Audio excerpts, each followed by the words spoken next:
from the city that never sleeps. 17 miles from Madison Square Garden, New York City. It's America at Night with Rich Valdez, America's favorite late-night talk program, featuring interesting guests from around the world and calls from across America. And now, here is your host, Rich Valdez.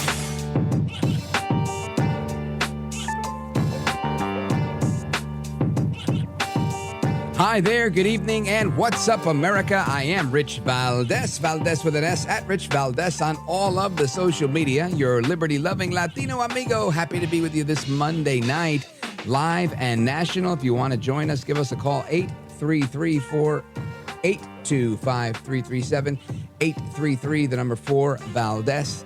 And a few things I want to get into. Obviously, the media is in full swing against Trump. They will do absolutely anything to have you think that he is out for the count, that Kamala has won this thing. This is a foregone conclusion that she has won. She's already done the inauguration. Everybody loves Kamala. Her crowds are bigger. Everything is better. She's got absolutely nothing to do with Biden. She had nothing to do with inflation, nothing to do with the border. And she invented this no tax on tips thing. I mean, it's just amazing to see the psychological operation that's being waged on America by way of the media. Fascinating. Really is fascinating to me. Because I look at this and I think, how do you do that with a straight face? But in reality, that's what the best liars do, right? They lie with a straight face. Unbelievable. So that continues, and we'll get into that. We also have Donaldus Magnus making his return to Twitter. Great. This was one of his most effective tools, I think, during his administration. That's how he cut through the noise. And he had been relying on Truth Social, his own platform, which is great. It's a great platform. I love it. There's no censorship. There's a lot less of the riffraff that you get anywhere. Just as an example, right? So I post, cross-post most of my content across the different platforms. Some of them are more amenable to certain things than others. But for the most part, I've probably been on Twitter or Facebook the longest, or around the same time, maybe, right, joining around maybe 2009 or so. And I think I have close to 35,000 followers or 30,000 followers on Twitter. Yet on Facebook, the censorship is very, very serious. I mean, I got buddies of mine from high school that are like, hey, I'm trying to share your content on my Instagram story, and I can't because they don't make it shareable. And it's not because I'm not public or it's not shareable on my end. That's not the case. It's because they don't allow me to. And they send me these letters constantly, these little notices saying, you know, we're not going to allow you to share this and to share that, and because I'm violating community guidelines. I don't even know what these guidelines are. Half the time, it's not even original content to me. That it's not me saying something that might be considered offensive or this or that or anything else. This is me sharing something from Breitbart News, from the New York Post or something like that, some news agency they don't like. And they'll go ahead and say that. One time, it was the cover story of the New York Post, and they said I was sharing inappropriate, sexually graphic images. It was Hunter Biden without a shirt and a crack pipe. They considered that sexually graphic material. Obviously, so that nobody will share it and they can get away with what they do best, lie and obfuscate. So anyway, I bring that up to say, Truth Social, I've been on the shortest amount of time, right? Maybe since last year when it came out. I think I have close to 60,000 followers there, right? Compare that with the 30,000 I've had with Twitter that I've been on for forever, right? Or the 4,000 or 5,000 that I have on the whatever. Now you add them all up and you add some other ones in there and you have a decent number of people you reach. But honestly, very difficult to grow and I don't share a ton of content and I don't do a lot of memes and I don't do a lot of video. So I understand all of that impacts, people wanting to share the stuff as well. That's fine. I'm not a content creator as they're called. But I will say that it's so much easier to grow on a platform like Truth Social. So it makes sense to me that Donald Trump would prefer to use his own platform. But Donaldus Magnus made his return to Twitter today to announce that he's doing an interview with Elon Musk. And we're going to get into that in the next segment. And the rest of the hour, you'll hear some of those clips from that. But it was something he told Elon Musk that I thought was pretty cool, was something I said on the radio the other day. And I'm hoping he heard it and liked it and is sharing it with the rest of the world. But he said illegal immigration saved his life. How clever. Listen to this. Well, and I mean, speaking of the sort of slide that got you to turn that saved your life, really, was the illegal immigration slide. Maybe this, maybe this is worth talking about that. It was that slide. That slide saved your life. No, the illegal immigration saved my life. You're right, but it had to be at that exact angle. I mean, that's a great one. saved by illegal immigration. You know, the incredible thing, though, when you talk about the odds, you had to be exactly at that angle. Unbelievable. Exactly at that angle. And listen, if Elon Musk is listening to the show, please call in during open phones, Elon. We want to talk to you. We want to have you on as a guest. Not the easiest guy to track down, but I'm glad he shared that point that we made on this program the other day because I think it's a valid one. Illegal immigration saved El Trompito's life. Now, the audio that we have today is really good. There's a lot. Plus, it was the weekend. I had a major old man moment today. I'm going to share that with you as well. But before we do, I want you to hear this clip of Walz. Walz, you know, Mr. Walz, the governor who is putting himself up for vice president and whatnot. But he's getting criticized and challenged all across the board about his quote unquote stolen valor. And the reason they're saying this is because he's been, misusing the title that he has, and he didn't really achieve that title because he reneged on it, and he ended up not going to Afghanistan. Anyway, listen to him, 20 years ago. Hi, my name is Tim Walz, and I'm running for Congress here in southern Minnesota for several important reasons. But today I'd like to tell you about one issue that's very personal to me.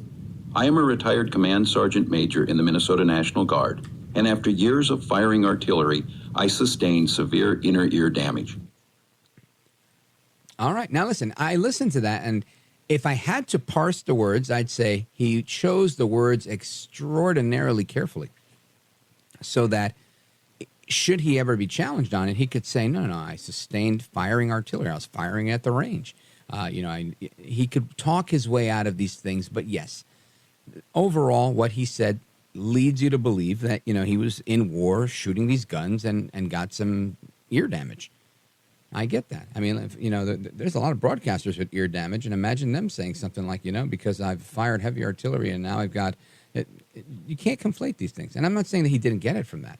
I'm just saying he didn't get it from war because he didn't go to war. It's that simple. And when he says these weapons of war that I carried. So I think this is why his colleagues, his veteran compatriots are up in arms with him, saying he's not one of us. This guy is all about stolen valor. Then Biden finally speaks, and he says that, yep, they have pushed him out, in so many words. We'll get into that in a little bit. And more on El Trompito with Elon Musk and the news of the day and all these polls that are coming out. We're going to discuss some of that with President Trump's pollster tomorrow. But today I want to dig into some of that with another person inside the president's orbit. Kash Patel is scheduled to join us. So keep it locked right here. Don't go anywhere. I'm Rich Valdez, coming right back. This is America at Night with Rich Valdez.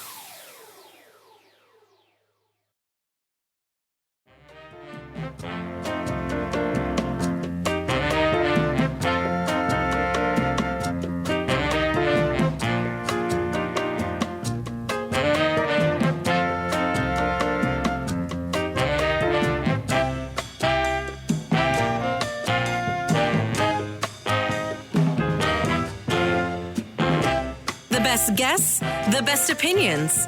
This is America at Night with Rich Valdez.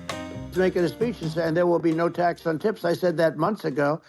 And by the way, they had just the opposite. They had not only tax on tips, but they hired 88,000 IRS agents, and many of them were assigned to go get waitresses and caddies and all of this on tips. They have a policy. They had a policy that they were really going to go after you, and were really harassing people horribly. And then all of a sudden, for politics, she says, she comes out with what I said, which I think is terrible. And I think it's also hitting them very hard. These people are fake.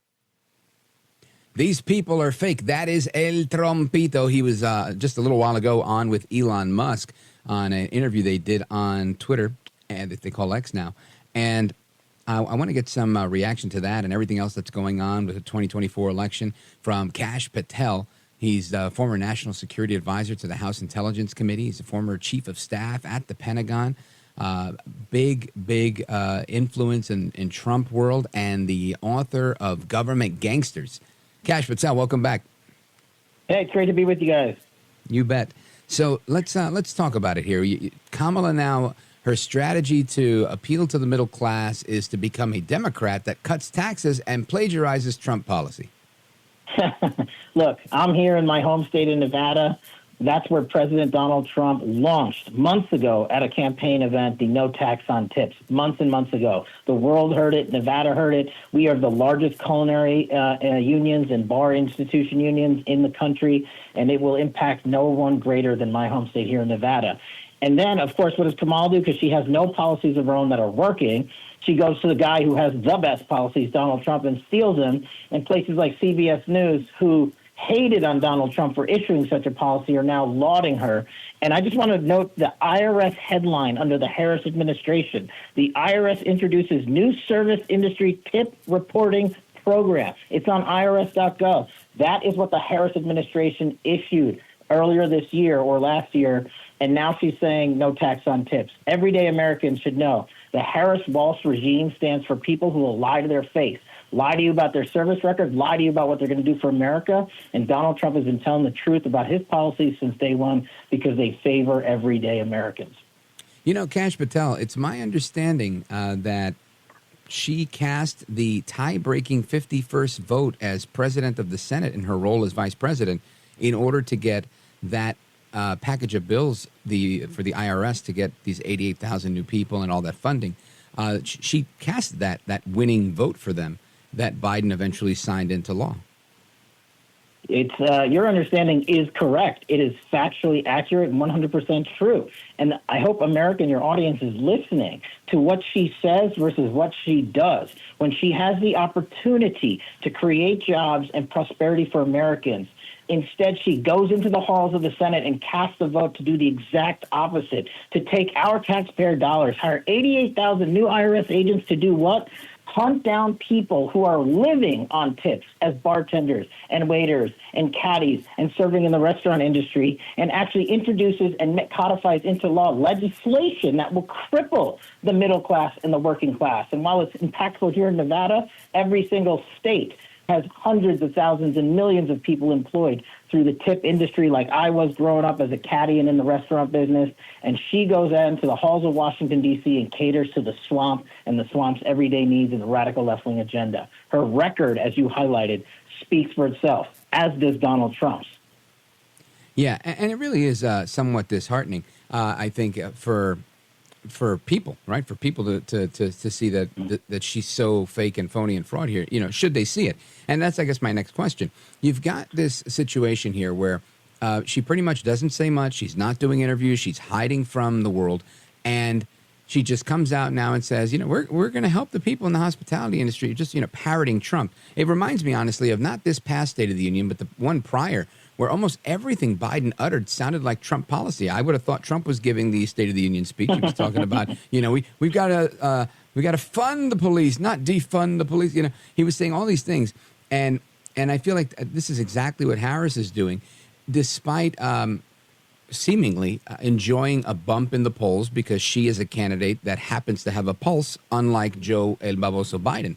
So I'm thinking, does this continue? Does she continue to enjoy this? Or do you think this catches up to her at some point and it levels out? No, listen, I think the Hollywood honeymoon moonlit romance is fading fast for Kamala Harris because, like you, everyday Americans are asking seriously simple questions of the person running for the presidency of the United States for the Democrats. Name your policies. What have you done since you've been in charge of our border. Namely, that is the number one national security crisis of our time. And I love how the mainstream media is coming out and saying Kamala was never in charge of the border. Well, if you go to Twitter, now called X, and you go to Kamala Harris's website from 3 years ago when she was vice president, she proclaimed herself the leader in charge of protecting the border. So which one is it, Kamala Harris? You are the border czar or you're not the border czar? And putting that aside, what have you done to regulate and seal the border? You have allowed CCP to pour fentanyl into our streets. You have allowed illegal immigrants to come here, and some of them to commit atrocious crimes like killing Lake and Riley, raping elderly women, and murdering everyday American citizens. And you have been the one who has shouted for the defunding of the police, and your vice presidential candidate, Governor Tim Walz, literally in the state of Minnesota, while the police precincts were burning down, refused to activate the National Guard and has made statements, which are now public through the Minnesota Council hearings, that show that Tim Walz delayed and permitted these police stations to be burned down. That is not a pro-cop, pro-law enforcement administration. That is one that is catering to the political whims of the radical left-wing ideology, and that is not what everyday Americans subscribe to. I agree with that. And on that point, I feel like this is a very, I don't even want to say center-left, because I think it's way more than center-left. It's a very radical, you have two very, very left-leaning individuals here, which I thought really would not be a winning combination. So tell me your thoughts here, because I look at this politically and I think, okay, they wanted to mitigate losses. They knew it would be a quote-unquote, for me, bloodbath if Biden ran. Too many down ticket losses, despite his loss. So they try to get her in there and this guy to appease the left and her to mitigate some of that loss so that it's not as bad down ticket. My original thought. And now I think they're creating this hype as if, and I don't want to say she can't win because I don't want to be foolish either. It's a race and we have to take it seriously. But I just find it fascinating how that was my original thought. And I don't think I was that off, personally speaking. But it seems like if I were to go by the media, it's a foregone conclusion that she's already at Inauguration Day.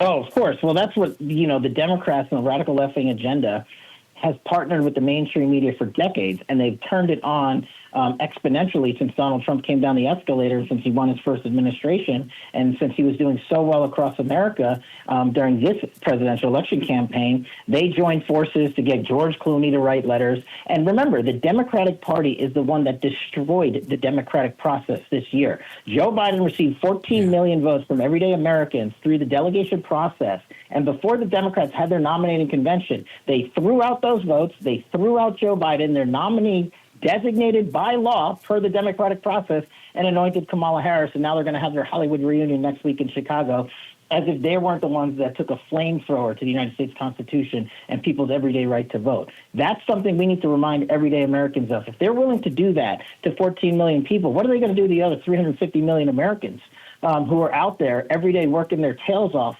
under this Harris-Biden administration, paying double for eggs and peanut butter and gas and security, and scared about the FBI chasing them down at their parent-teacher conferences and houses of worship? This is a weaponized system of government on all fronts, and it is sponsored by Harris, Biden, and Walz.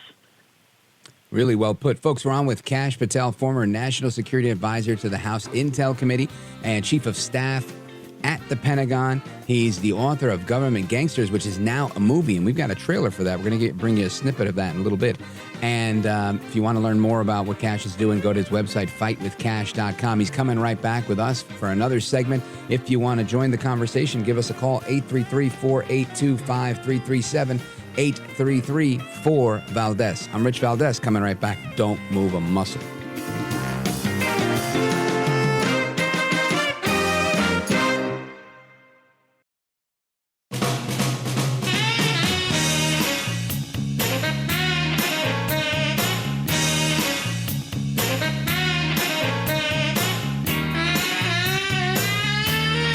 By the way, your ratings are up. Congratulations. I had somebody. It's always nice to check. I like to see, even if they're friends, I like to see how are they doing. Are people listening, right? That's right. But you're doing great. America at Night with Rich Valdez. Because, now she's trying to say she had nothing to do with it. And she's such a liar because she was called the border czar the first day, and it was on the headlines of every newspaper. She's the border czar, and she never even went there. She went to one location which had nothing to do with where the problem is, You know, she went in and out, I Right. guess, because she was getting a lot of pressure, Yeah, but yeah. had nothing to do with the problem. Yeah. But she was the border czar, and people Yeah, yeah. can't allow them to get away with their disinformation campaign. Now she's trying to say that she wasn't really involved, and the whole thing is horrible. She was totally in charge. She could have shut the border down without him. He didn't know what he was doing anyway, so he wouldn't have even known Yeah. what happened. You could shut the border down. He wouldn't Yeah. even know the difference. But the fact is that she was border czar. But if you don't have to call her Yes. that, the fact is you could just call her. She was in charge of the border, and the border was the worst Right. ever. The worst ever. Again, that is El Trompito Donaldus Magnus, the 45th president of these United States, on a interview on X that he did with Elon Musk just about an hour and a half ago, and maybe a little more. And he says that she's been an absolute failure, and he's right. It's interesting, though. It's almost as if Kamala Harris is running for president, and the record she's running on is that of the Attorney General of California, as if she's never been vice president. She's not the Harris in the Biden-Harris administration. Kash Patel is our guest. He's a former DOD chief of staff, author of Government Gangsters, the movie. And we got a clip of the trailer. We're going to play that right after this break. But right now, I want to get Kash's reaction on the border czar and why she's somehow able to distance herself from herself. Well, look, it's great to be with you. And as a former federal public defender and national security prosecutor who practice in the courts of law every day, I'm offended when people tell me Kamala Harris as Attorney General restored the rule of law to the state of California. We just talked about how much they don't like the police and how much they allowed the police precincts to be burned down and how much they wanted to defund the police. But do you know in the state of California who imprisoned more black men disproportionately for drug crimes than anyone in the state of California's history? Kamala Harris, when she was the Attorney General, put more black and minorities behind prison for disproportionate drug crimes than anyone else. And, of course, she learned it from her boss, President Biden, who signed into federal law the 1998 crack bill that imprisoned more minorities than any single piece of legislation criminally in U.S. history. And the only guy to reverse that was President Trump with his act when he came in to allow minorities to apply for reduced sentencing based on disproportionate drug charges. President Trump did that. Obama didn't do that. Biden didn't do that. Harris didn't do that. The facts speak for themselves, and the mainstream media will try to lie to you and say she is the pro-minority candidate just because she's a minority. Well, this guy who's an Indian American and a minority who grew up in the United States is wildly offended when we hear such disinformation campaigns. Yeah, I totally agree. And what it really amazes me, and this is part of why I'm really glad Trump got back on Twitter, because he needs to be on Truth Social, and he needs to be everywhere he can be, as much radio as possible, because I feel like his message is getting drowned out by all of the investment being made by the Harris folks. They're paying people, I think, $150 a person to anybody online that'll post their stuff positively. And it's just, I think it's a pretty brilliant idea, but it's rather dishonest, right? It's very AstroTurf. It's not grassroots like the stuff that you see coming out of the Trump side. And that's just it. And they have the media, and they'll always have the media, which is why the mainstream media does, which is we have to fight for every inch of airwave we can get on radio, on podcasts, on TV shows, on streaming. And, of course, tonight, President Trump's brilliance to accept, and I think it was over an hour-long conversation with Elon Musk. Kamala Harris would not accept a 2-minute conversation. Instead, her response is she goes to Twitter and posts how offended she is that Elon Musk would dare to have Donald Trump on. Elon Musk and Donald Trump are the champions of free speech. They're the champions of censorship-free social media. The people who have inculcated censorship into our everyday lives in America is the Democratic Radical Party and big tech, Facebook, Google, the list goes on. They got into bed with their Democratic team. And we heard Mark Zuckerberg apologize to Donald Trump for allowing disinformation to be spread on Facebook that helped rig presidential elections. Let's see if he's true to his word and cleans up his service like Elon has done to his. Yep, really well put. Folks, we're on with Kash Patel, the author of Government Gangsters, which has become a movie as well. And last time he was with us, I think he invited us to the one of the premieres. So I'm looking forward to one of those screenings. There better be another one coming up. Folks, we're coming right back. You're going to listen to the trailer when we come back. Government Gangsters with Kash Patel. This is America at Night with Rich Valdez. Call now, 833-4-VALDEZ. That's 833-482-5337. 833-4-VALDEZ. That's Valdez with an S.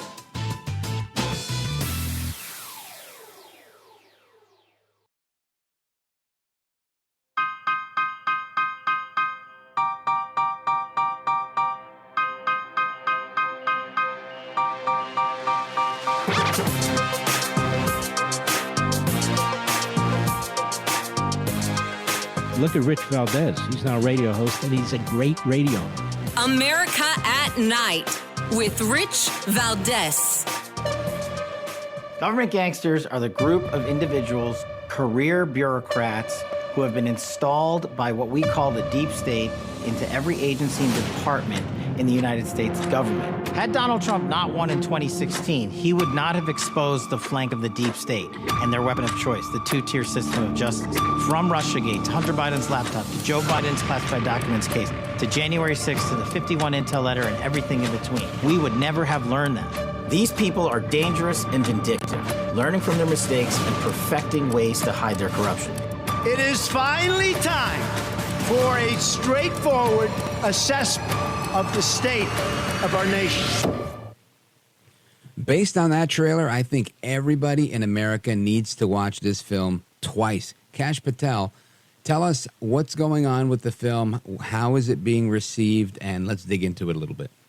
Thanks so much. Yeah, go to warroom.film, warroom.film. You can watch it right now as many times as you want, and we are doing premieres across the country. Look, this was a brainchild of the great Steve Bannon. He saw my bestseller, which President Trump launched in 9 straight months of a bestseller about the deep state, and Trump called it the roadmap for 2024. Steve Bannon and his brilliant team of Matthew Taylor and Dan Pluett combined the pages of this book and put it on a cinema screen for everyone to visualize who these deep state actors are, how they utilize the mainstream media, and most importantly, how interchangeable they are. It's not a Republican or Democratic thing. It doesn't matter if you're Rod Rosenstein or Gina Haspel or Bill Barr or Merrick Garland or Chris Wray or Esper, and the list goes on. These people care about themselves and the revolving swamp of Washington, D.C., and whether it's the 51 intel letter that we were talking about in the movie, impeachment 1, disinformation campaigns about insurrection, Russiagate, election rigging, the media and the government gangsters in D.C. have stitched it together masterfully. And so we wanted to take the information from their holdings, their resources, their databases, and show it to the American people to say, this is the truth. They robbed you of it to rig elections, and they're going to do it again. And in an hour, you can learn everything you need to know about the deep state and government gangsters. And most importantly, how to fix it. Go to warroom.film and look for theater screenings by us all over the country. Outstanding. Folks, go to warroom.film. Check out Kash Patel's film, Government Gangsters. You know, Kash, I listened to this, and all I could think is, you know, we in this world, we hear these terms, you rattle them off like they're commonplace because they are, Russiagate and these things. But I think there's a lot of people, especially on this show, that, you know, somewhat of a variety show, that don't know these things. And that's why I really wanted to take a look at it. But you said it so well in your opening there. Their weapon of choice, the two-tier justice system, which is really the weaponization of our laws and our justice system. And in my opinion, that was what had Trump winning this election. They went so far in overplaying their hand that, from last summer even, that people were saying, you know, indicting him 4 times, arresting this man. This is crazy. This is, you know, I had Trump haters, avid Trump haters, that came from third world countries that said, this is the type of stuff I saw in my country. And they're like, I don't like Trump, but I dislike this even more than I don't like Trump. And I thought, this is great. Let them keep doing it. And it worked. And he saw this huge bump in the polls, right? And now, whatever, like I said, you have a new candidate that has a pulse, unlike Joe Biden. So they're seeing, you know, some modest gains. But irrespective of that, I think the focus of the campaign has to be on how they use this lawfare to try to come after Trump. Immigration, I think, has been a linchpin of this all along. And, of course, the economy. And I feel like even on our side, the message is getting drowned out, whether we're talking about Kamala Harris being a third cousin of yours from India, right? And, or anything else, right? That's, her crowd size and things like that. I don't know that any of that stuff is really helpful to the conversation. I might be wrong, but I really think this boils down to the economy, the border, and lawfare. What say you? Look, I think you nailed it, and that's what Donald Trump has been running on, that we are in the national security crisis of our times with not just the border, but the forever-ending wars and the fact that al-Qaeda and terrorists are on the rise. I mean, look at what Iran just did. They hacked President Trump's campaign. Iran hacked other people's infrastructure here in America, and they're seeding terrorists into the United States and into our communities. The FBI just admitted 100 terrorists have come in through the southern border, and they don't know where they are. If that's not a national security crisis, I don't know what wins. And you're right. We got to talk about that. We got to talk about President Trump's solutions to sealing the border and stopping the narco traffickers and stopping the fentanyl. Kamala Harris doesn't have the policies or the operational chops to put that up against the American people and safeguard this country. So if we talk about that, when we talk about, most importantly, the two-tier system of justice, which has been used disparately to prosecute you based on your political orientation, Donald Trump more so than anybody, but they are prosecuting thousands of Americans behind that. And the administrative application of the two-tier system of justice in places like DOJ and FBI and the intelligence community when it comes to our national security is on overdrive right now because they want to reelect Iran, our enemies, and those folks in Washington, D.C. that are part of the deep state. They want a Harris administration. They don't want Donald Trump to expose their corruption. They don't want Donald Trump to utilize the Constitution and apply it equally to everybody. And when we talk about things like that, and when we talk about President Trump's brilliant policy agenda, that's, I think, how we are going to win this election. You're absolutely right. And President Trump has gone out there and laid out his agenda for the American people time and time again, like tonight with Elon Musk on Twitter, and is always open to new ideas. And Kamala Harris, I have yet to hear one original policy that she is going to put out as president of the United States, except for the one she ripped off from Donald Trump about no tax on tips. Yeah, 100%. I mean, let's not forget there's the America First Policy Institute. That's a whole think tank with generals and professionals and people that worked in the administration that are constantly cranking out policy. She's got nothing on her website. She's got no think tank. She's got no nothing. And the biggest part of it, he's got a record and she doesn't, other than a bad one that's attached to Joe Biden. So I think you nailed it there. Folks, make sure you go watch this movie, warroom.film, FILM, to see the movie. Absolutely free. Government Gangsters. Kash Patel's book is on film. I really recommend you watch it. Maybe do your own little screening. Watch it with some friends or go to one of the screenings that's on there. And Kash Patel, I want to thank you for being with us, brother. You're a gentleman, a scholar, and a patriot. Godspeed, my man. Thank you so much, and thanks for being courageous enough to put out the truth. You bet. Folks, there is more to come straight ahead. We continue with your calls and more. 833-482-5337, 833-4-VALDEZ. This is America at Night with Rich Valdez. Call now, 833-4-VALDEZ. That's 833-482-5337, 833-4-VALDEZ. That's Valdez with an S.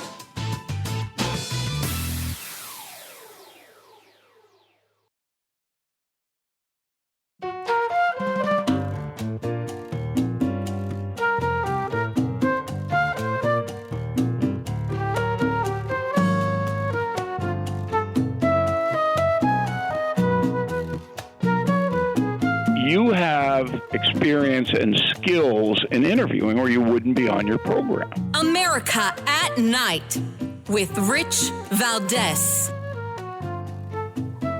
All right, America, welcome back. Rich Valdez here with you straight to 1 a.m. Eastern time. And again, if you're listening on the Pacific side, on the West Coast, then, muy buenas tardes. It's just evening time for you guys. If you're on the East Coast where I am, it's almost 11 p.m. at night.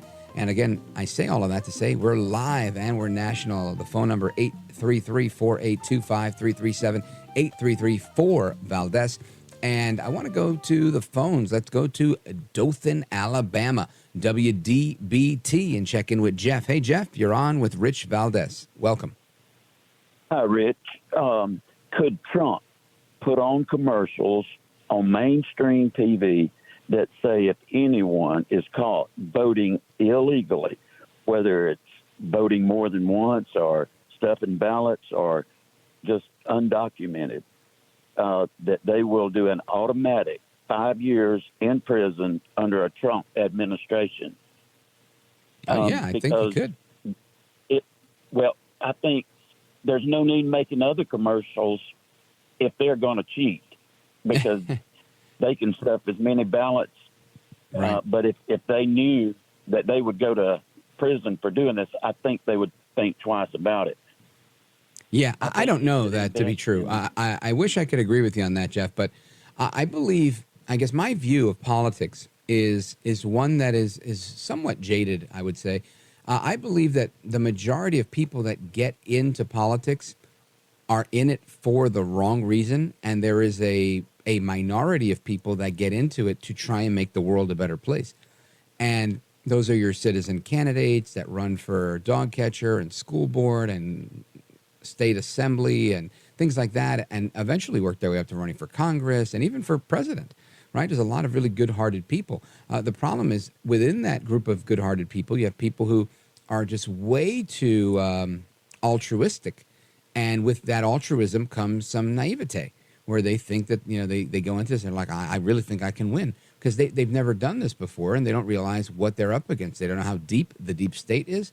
They don't know how difficult it is to win an election, because, you can get thrown off a ballot by your own party, let alone the opposing party, especially if you're in a primary. So, I mean, there's so many ins and outs of it. But to answer your question, yeah, I think Trump can make commercials talking about that, saying, in my administration, we're not going to put up with that. And I think that'll help him. And it focuses on immigration as a key issue. I think immigration is a key issue. I think the issue. I believe the economy is another major issue. And they should continue with the polling. And we're scheduled to speak with one of Trump's pollsters tomorrow.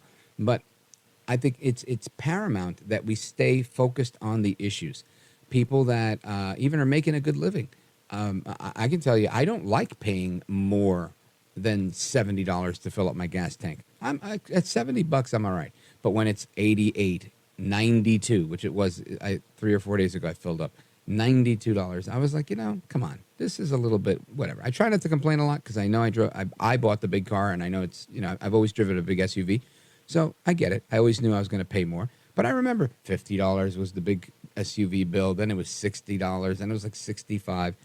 And as of late, 100 or, between 80 and 100. And not crying, not complaining. I'm just making an observation that a lot of people are annoyed with that.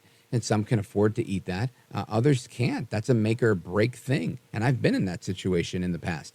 So I get it. And I know when Americans look at that, they're not happy. And that's why you see so many folks, I think, especially in the inner city, why Trump made gains with Hispanics, with Black Americans, because there's a lot of them in these inner cities. And when you have to deal with that level of inflation, with that level of economic crunch, there you are. So I think those are the issues that Trump really needs to focus on. Of course, he also has to focus on drawing contrast between him and Harris. I think drawing parallels between Harris and Biden, because Kamala Harris is the vice president, and it's almost as if the media is painting this picture that she just got here. It almost seems in many ways like she is a challenger running against him, the incumbent. And it's actually not a horrible strategy, because he takes on that persona of I'm President Trump, and I did this at the border, and I did that. So she figures, let me go ahead and go after you as the criminal that she says he is. And there's a degree of effectiveness to it. But ultimately, people aren't stupid. And people are going to say, that's fine. He's a rapist. He is a criminal. He's whatever you want to call him. But I was alive when the rapist criminal was in the White House, and I was paying $68 to fill my tank. And things were better. And I was able to save more money to buy that vacation home or my first home or whatever it is. So I think ultimately it comes down to dollars and cents, and those aren't looking good for Biden or Harris. Jeff in Dothan, Alabama, WDBT, thank you for your call, my friend. I appreciate the conversation. Folks, more to come straight ahead. We continue our conversation tonight. We're going to get into a lot of things in the next hour, so keep it locked right here. I am Rich Valdez, and the number 833-482-5337, 833-4-VALDEZ. Don't go anywhere.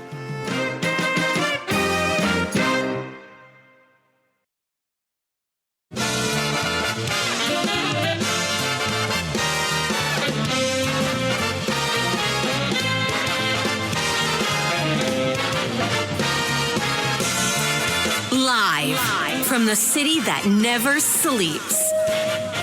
17 miles from Madison Square Garden, New York City. It's America at Night with Rich Valdez, America's favorite late night talk program, featuring interesting guests from around the world and calls from across America. And now, here is your host, Rich Valdez.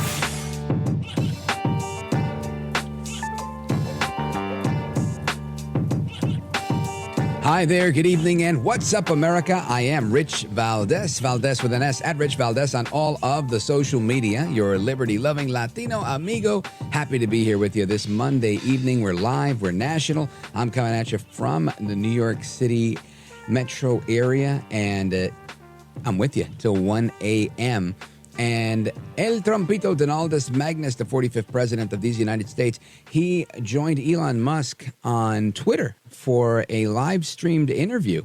And they talked about everything under the sun, not the least of which was the economy and how Biden got pushed out of the race. And Kamala Harris, who I like to call Que Mala Eres, was undemocratically chosen to be the new nominee. And that's just, part of what's going on today. Obviously, there's a lot of other things going on. But part of that, I think, leads to what do we expect moving forward? And I want you to listen to this clip of Trump on with Elon Musk discussing how Biden was pushed out. Listen to this. Don't forget, I beat Biden. He failed in the debate miserably. And, some people said, oh, gee, it's too bad. It's too bad he did so badly, or I did well in the debate. The first night they said, wow, one of the people at CNN said that was the greatest debate performance I've ever witnessed. And then 2 days later, they didn't talk about that. They just said he was bad. But that's okay. That's the way I get treated, and I don't mind that at all. What I can tell you is this. We cannot have a Democrat. We cannot have her. She's incompetent. She's as bad as Biden in a different... Yeah. Look, she hasn't done an interview since this whole scam started. And say what you want. This was a coup. This was a coup of a president of the United States. He didn't want to leave, and they said, we can do it the nice way, or we can do it the hard way. Yeah, they just took him out back behind the shed and basically shot him. What they did with this guy, and I'm no fan of his, and he was a horrible president, the worst president in history. The worst president in history. Well, the worst president in history took to the media to reiterate what Trump said, saying that, they did push me out. Listen to this. The polls we had showed that it was a neck-and-neck race. Would have been down to the wire. But what happened was a number of my Democratic colleagues in the House and Senate thought that I was going to hurt them in the races. And I was concerned if I stayed in the race, that would be the topic. You'd be interviewing me about why did Nancy Pelosi say, why did someone, and I thought it'd be a real distraction. So Biden here admitting that he sucks wind. He couldn't win. And Nancy Pelosi pushed him out. And this leads me to believe, okay, so now it's Kamala Harris versus El Trumpito. I've got my money on El Trumpito. But what happens when he wins? Right? What happens when he wins and he takes office? What does he do during his first 100 days? Well, the good news is there's a book out there called The Agenda, What Trump Should Do in His First 100 Days, written by Joel Pollak. He's the senior news editor at Breitbart.com. Joel Pollak, welcome back. Great to be with you. You bet. Let's talk about this. Obviously, you heard the audio. You've seen what's been going on all day. Let's talk about how this race is shaping up before we get into the book, because I think the race is shaping up in an interesting manner. The media has all but declared her the winner and moved up the inauguration day. Well, they could move up the day she starts to work as president by compelling Biden to resign. I mean, the 25th Amendment is still an option. He does not seem to be running anything. The interview clip you just played showed a president who's really not entirely filling the job. And I don't know whether it would hurt her politically or help her politically to be the president right now, but I don't know who's running the country, and I don't think they do either. So I do think that she could report for duty if she initiated a 25th Amendment process. But I don't think that she's going to make a good president if she takes over now or if she wins in November. And, of course, I wrote the agenda thinking about what things would look like and feel like if Donald Trump won the election. You know, I've been saying for a week or so now that Kamala Harris, has been able to capture so many media headlines that Trump supporters are starting to feel a little bit lost, maybe a little bit discouraged. And he needs to get out there and give them a sense of what victory feels like, what they're voting for, what he can deliver on day one. And that's what my book, The Agenda, proposes. It's not a comprehensive set of policies. It's not a big Project 2025 or even a Republican platform. It's simply a to-do list for his first 100 days in office. And in fact, most of what I recommend he can do in the first week. I think it's important to give people that sense because you know that the media narrative, which is right now obsessed with Kamala Harris, it's going to shift as soon as he takes office to 2028. They're not going to want to let him have a chance to govern. They're going to start talking about who the contenders are for 2028. Does Kamala run again? Does Gavin Newsom run? Who knows? Right. But anything to distract from Trump. So I said he's got to come in with a to-do list that is very long but doable in a very short period of time, and that's why I wrote the agenda. Folks, we're on with Joel Pollak, senior news editor at Breitbart. And Joel Pollak, I think that's wise. I think it's important for Trump. This is what I was just talking about with Kash Patel a little while ago, was I think that while it's very Trump-esque and always entertaining, right, for him to call out her background and say that she was Indian before she was black and to talk about crowd size. But ultimately, I think that may be drowning out some of the message, which is really, in my opinion, the border, the economy, and the lawfare that they used against him. I think these were the things that made him solid in the eyes of so many Americans and people that were even Democrats that are opting to go for him. What are your thoughts? Well, when you talk about people who are in my audience and probably in your audience as well, you're talking about people who follow the news very closely. And for well-informed voters, issues like the lawfare are very important. Issues like the bizarre process through which Kamala Harris became the nominee. Trump has talked about that as well. It's very important. But for your casual observer of American politics, for someone who's just trying to get by, who's wondering what this election means, you've got to offer a vision for what you're going to do for that person. And that's why I wrote the agenda. I wanted to be able to say, this is what a Trump administration means for you. Here's how he can tackle inflation by himself. Here's how he can fix the economy by himself. And, of course, there are things you want to work with Congress on doing. There are some legislative pieces to this and so forth. But there are things that are within the president's executive authority.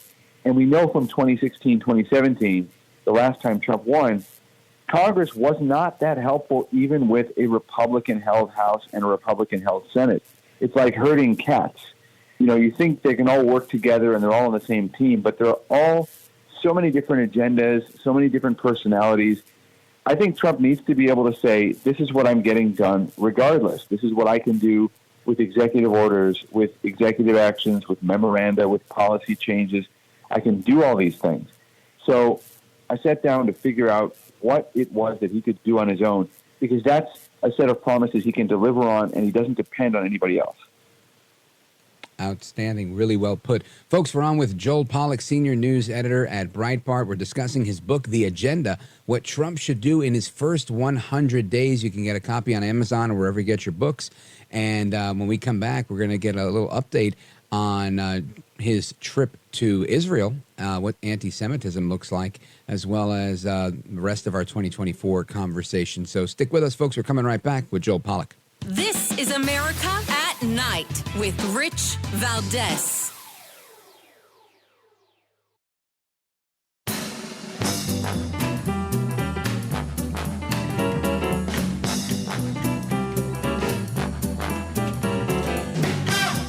Rich Valdez, who again will do a fine job, and I know you'll enjoy listening to him. This is America at Night with Rich Valdez. Is a ceasefire possible before the end of your term? Still possible.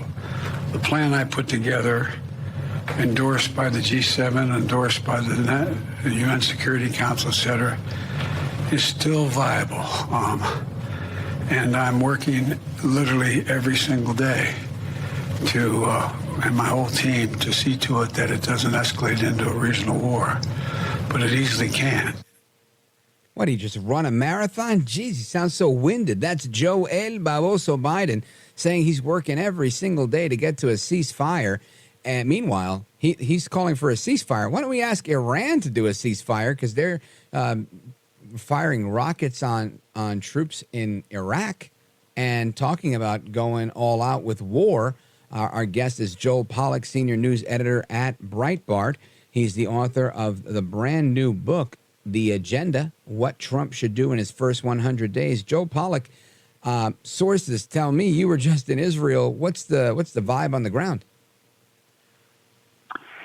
Well, tonight and tomorrow are actually a national day of mourning in Israel. It's the traditional Jewish holiday of the 9th of Av, also known in Hebrew as Tisha B'Av, and it commemorates Jewish tragedies throughout the ages.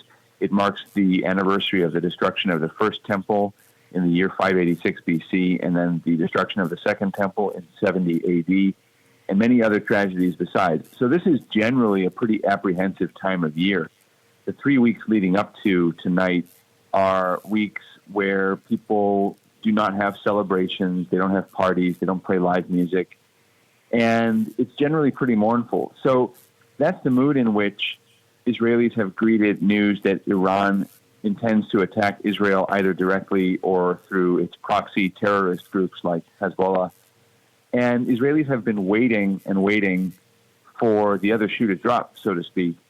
But they've also been getting on with life. You know, someone told me that they're not waiting on the edge, they're living on the edge. They're actually doing the best they can to go to work, to make sure their kids have summer activities, to get them ready for school in the fall, to enjoy life as much as they can in this period. So it's a very resilient society. It's a very cohesive society. I think people are banding together and supporting one another. In Tel Aviv, which is a city that's had some flashpoint confrontations in the recent past between religious and secular Israelis, religious and secular Israelis came together for a joint reading today in Tel Aviv of the Book of Lamentations from the Bible, which is the traditional text that's read on this day. So the threat of Iran plus a sense of history has brought Israelis together, and I do think that the mood is on an upswing. When I was there in April, I was actually there during the last Iranian attack when they launched 300 missiles and drones at Israel.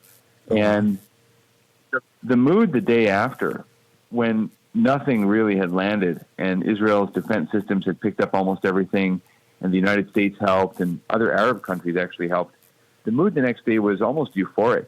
You know, when you live in the shadow of a fear of attack and then the attack happens and you come out the other side of it and you're all right, you feel a sense of invincibility. So I think Israelis are about to turn the corner, and things are going well in Gaza despite the bad press that everything gets. They're closing in on the Hamas leaders, and Hezbollah is being very careful, even though they're firing rockets at northern Israel, and they could make life very difficult in northern Israel, even more difficult than it already is, with 60,000 refugees essentially having evacuated the border towns. I think Hezbollah is afraid of Israel's response. So I think Israel could be on the cusp of a great strategic victory. We don't know. But at the moment, for the next 24 hours at least, there's going to be a sense of mourning in Israel and around the world because people are focusing on the negative throughout history. And Iran is playing on that, by the way. Iran threatened to attack on this particular day because it's a form of psychological warfare. It's like saying, we know your greatest fear centers around this day, bad things happening on this day. We're going to threaten to attack on this day. But I do think that if Iran doesn't attack by the end of the week, it's probably not going to happen. And if they do attack, I think they're going to face a massive retaliation from Israel. So we'll see. It's a very tense atmosphere, but very hopeful as well. Joel Pollak from Breitbart News, author of the book, What Should Trump Do in His First 100 Days? What do you make of the recent meetings between Putin and Iran? Well, Iran has been sending drones to Russia for more than a year now, and there are some close and very concerning ties between those two countries. Russia is sending Iran weapons, and Iran is sending Russia weapons. Russia's also been supplying Iran with nuclear expertise. Donald Trump put a stop to a lot of this, and as he was saying to Elon Musk earlier in the evening, when Trump was president and he told countries not to have any business dealings with Iran, not to sell them any weapons, not to buy their oil, many countries listened.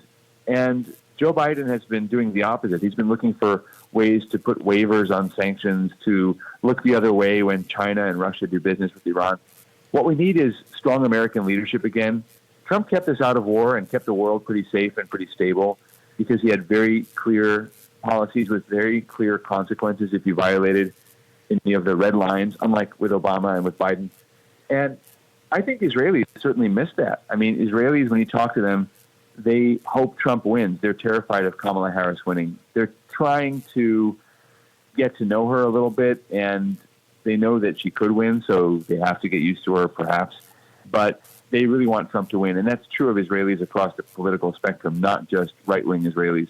Israelis on the left, even though they think in many ways like people do on the left in the United States, they're facing an existential threat, just like people on the right are in Israel. And so they want a strong American president to give them some cover so that they can take the fight to the terrorists and restore a sense of security to their lives. Wow. Really well put. Now, Joe Pollak, as we move forward with all of this, do you see an off-ramp for what's happening in Gaza? What do you think the future with that looks like? The off-ramp is victory for Israel and giving up the hostages if you're Hamas. I mean, the only... I presume they're not going to give up the hostages. Well, we don't know. So I think, and I've been saying this for a while, the only viable deal is one in which the Hamas leaders are convinced that unless they give up the hostages, they're going to die. And even though they have a whole cult of suicide and martyrdom and that sort of thing, I think a lot of the Hamas leaders are actually not ready to die. They would prefer to live in five-star hotels in Doha, which is how most of the leaders actually do live. Wow. They send other people to die. So I think Israel could reach a point where it says to them, listen, give up the hostages and we'll give you safe passage to Turkey or Qatar or some of these other places. But that's the only deal I see happening. I think that's the off-ramp. If they really want to stop the war, they will give up all the Israeli hostages and they will give up their weapons, and then there's no more war. I don't think the Israeli public is going to be satisfied with anything less than total victory or surrender by Hamas. October 7th changed Israel psychologically, and Israelis are no longer willing to live with the status quo that was there before. 100% right. I agree with that. Joe Pollak is the senior news editor at Breitbart, and he's also the author of The Agenda, What Trump Should Do in His First 100 Days. Joe Pollak, I want to recommend everybody get your book on Amazon, and I want to thank you for being here. You're a gentleman, a scholar, and a patriot, sir. All right. Thanks so much. You too. You bet. All right, folks, we continue our conversation straight ahead. Let's see. What do we get into next? These really cool guns that aren't guns. They shoot like pepper balls. We're going to talk about Byrna coming back. Don't go anywhere. I'm Rich Valdez.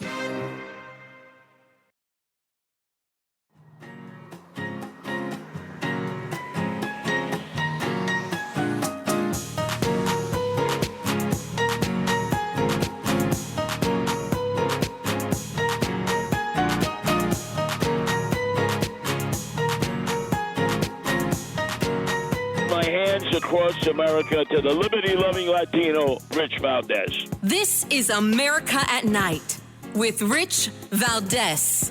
Several Kentucky law enforcement agencies are among hundreds across the country testing a new de-escalation device. It'll help them stop and detain suspects. WDRB's Bryan Martin shows us why Shelbyville Police welcomes the new tool. I tested it out, and as you see, it resembles a gun. However, the carbon dioxide-powered device is a non-lethal weapon, and the department believes it'll be a staple in a new wave of policing. moving away from the use of deadly force. Shelbyville police say this device will help. It's the Byrna Home Defense. Basically, it's going to supplement the officers that are on patrol with, along with the taser, to give them another less lethal option. Unlike pepper spray or tasers, it provides a safety zone of 60 feet. It also holds 5 .68 caliber hard kinetic rounds designed to burst on impact. It's kind of twofold. It gives you an impact. It gives you an impact where you feel it, stop you, stun you for maybe a fraction of a second, maybe a second. Chief Bruce Gentry would know. He experienced the impact of the CO2-fired non-lethal weapon during a demonstration.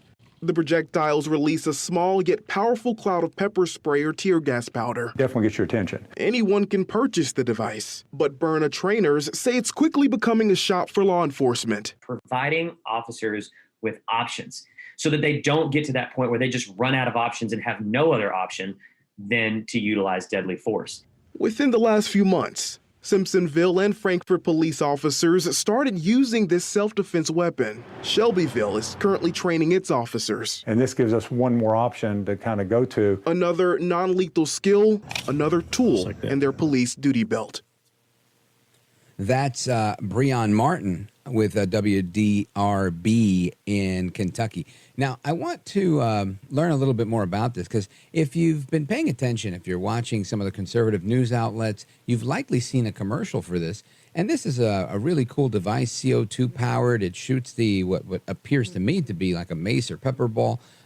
Very effective. It seems to be a very effective tool.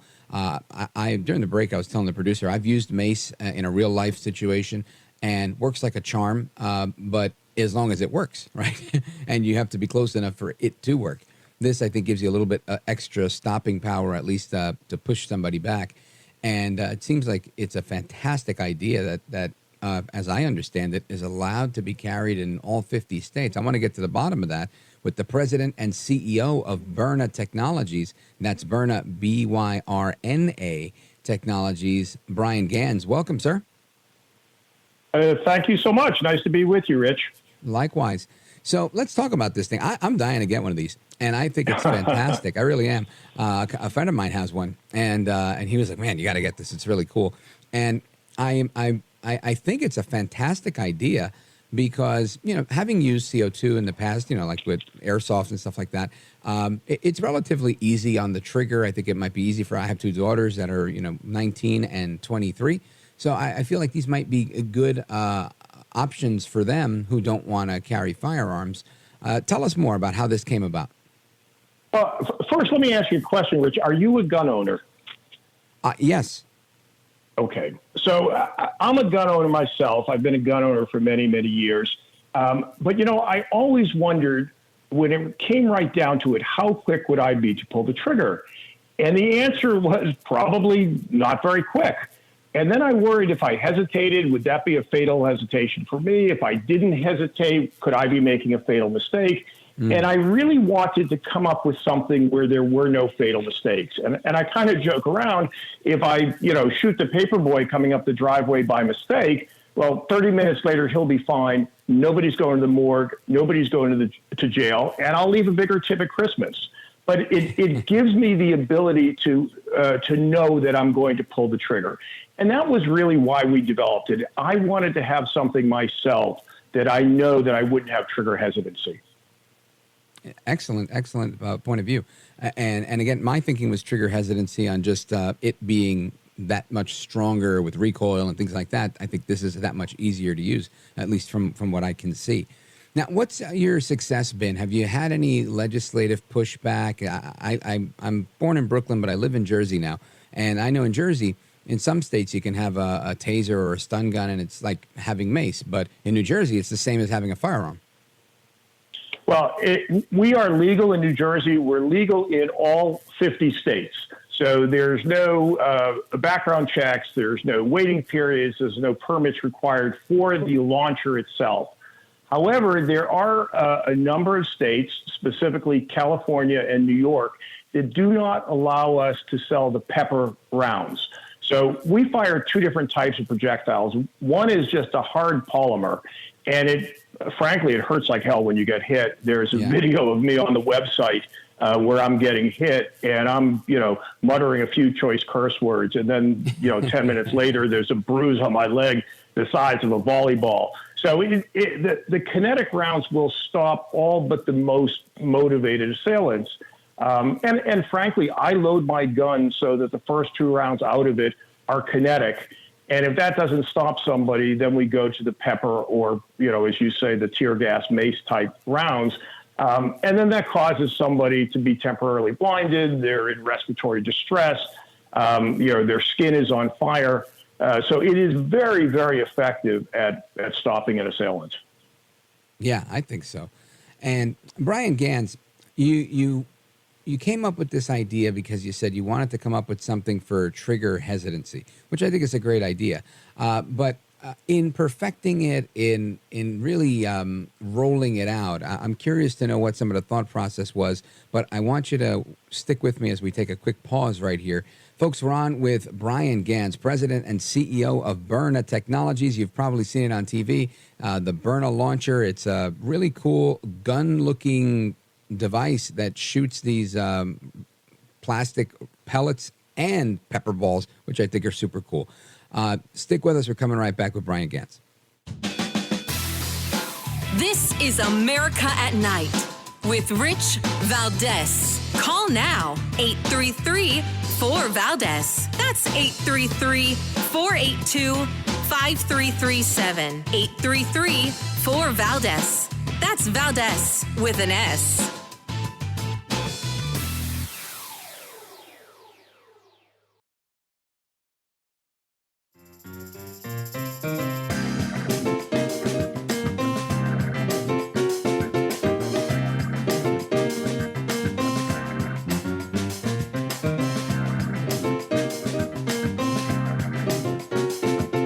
Rich Valdez, the day that you welcome me to your show is a happy day for me, and I hope that America appreciates what you're doing because you're fighting a good fight. America at Night with Rich Valdez. All right, amigos, welcome back, and we continue with our conversation with the president and CEO of Byrna Technologies, Bryan Ganz. And Bryan Ganz, one of our callers from the Windy City, Jim in Naperville, Illinois, or close to the Windy City, on WLS has a question. Jim, you're on with Rich Valdez and Bryan Ganz, our guest. Hey, Rich and Bryan. I'd love to buy one. I've looked into it, at least tertiary, but I was put back because it looked like when I do a Google search, it looks like in Illinois, they would require me to do to get a concealed carry permit, even for this. Okay, all right, which is Jim, ridiculous. Let's see what Bryan can tell us about that. I don't know what you're looking at, Jim, but that is not true. And Chicago is, in fact, one of the very top cities that we sell the Byrna in. And what we found is that those cities where it's very difficult to get a concealed carry permit to carry a gun, but there are high crime rates, those are the areas where Byrna tends to do the best. So what I would urge you to do is to go onto our website. There's a whole table on where it's legal, where it's not legal, but you can carry it in Chicago. Outstanding. Thank you, Jim in Naperville, Illinois, WLS in the building. Big shout out to you guys. And Bryan, I think this is, again, a fantastic thing. You came up with it with this idea. You said you wanted people to feel less hesitant to pull the trigger, feel more confident in being able to stop somebody without ending their lives. And that's cool. What else went into the actual design, the look, the feel, the capacity, the strength of it? Well, the launcher looks very much like a 9mm firearm. And in fact, it was sort of copied on my Glock 19 9mm. So it is essentially the same size as a compact firearm. It's the same size along the barrel. It's the same size down the grip. It's a little bit wider because it's a 68 caliber and my Glock 19 is a 9mm. So essentially like a 38 caliber. But we wanted it to look like a gun because it has a deterrent effect. And I was on a very similar show a couple of years back. It was kind of a 2A focus show. And they asked me, has this ever been used in a real life situation? And I said, it in fact has been used hundreds of times. This was a couple of years back. It's now been used thousands of times to stop a crime. But I said it's been used hundreds of times, but the majority of the time, nobody needs to pull the trigger. And the host of the show told me something which I was unaware of at the time, but he said the NRA has done a study, and they've said that 92% of the time when somebody uses a firearm to stop a crime, they don't have to pull the trigger. Just presenting the firearm is enough. Now, you can't carry a toy gun because 8% of the time you do have to pull the trigger. But we found that in most cases, simply presenting the Byrna is enough to get the assailant to back down. And if you think about it, most assailants are looking for the easy mark. They're not looking to get into a gunfight. And, when you talk to law enforcement, they say, if somebody's attacking you, scream bloody murder, make a scene, fight back, and in most cases, the assailant will leave. So that's why we wanted it to look like a gun, but also it just is much easier and more intuitive for people to use. I was, you mentioned that you had 2 daughters. I've got 3 daughters, all grown now. God bless you. But my wife passed away when they were young, and I was a single dad of 3 girls. And there is nothing that gets you focused on your kids' safety like being a single dad. And my youngest daughter, who's now a doctor, was in medical school at the time. And she would get out of the hospital in bad parts of Boston late at night, have to walk to her car, and was really concerned. So I wanted to give her something that could protect her. And I gave her a Byrna. I put a Crimson Trace laser on the front. I said, keep it in your pocketbook, put your hand on it as you're walking to the car. And if somebody is following you and you feel uncomfortable, turn around, put the red dot on their chest. And if they mean you no harm, they will immediately apologize and turn around. And frankly, you should apologize too, because they probably just crapped their pants with the red dot on their chest. But it gave her a sense of safety. We came up with the mantra "Live Safe" because she was empowered and she wasn't afraid.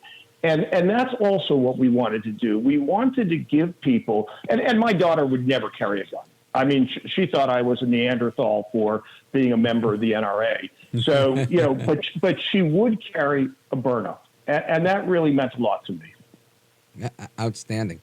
Bryan Ganz, let everybody know where they go if they want to give one of these a try. I'm dying to try one. So, folks, if you're with me, tell them where to go and how to get one. Yeah, so 3/4 of our sales are online. You can go to www.byrna.com, byrna.com. And there's hundreds of videos showing real-life applications. There's, as I mentioned, a chart showing where it's legal, where it's you have to have a permit, or where you might not be able to use all the different rounds. But you can walk through the whole story on Byrna.com. We also are carried in Bass Pro and Cabela's and about 500 other gun stores around the country.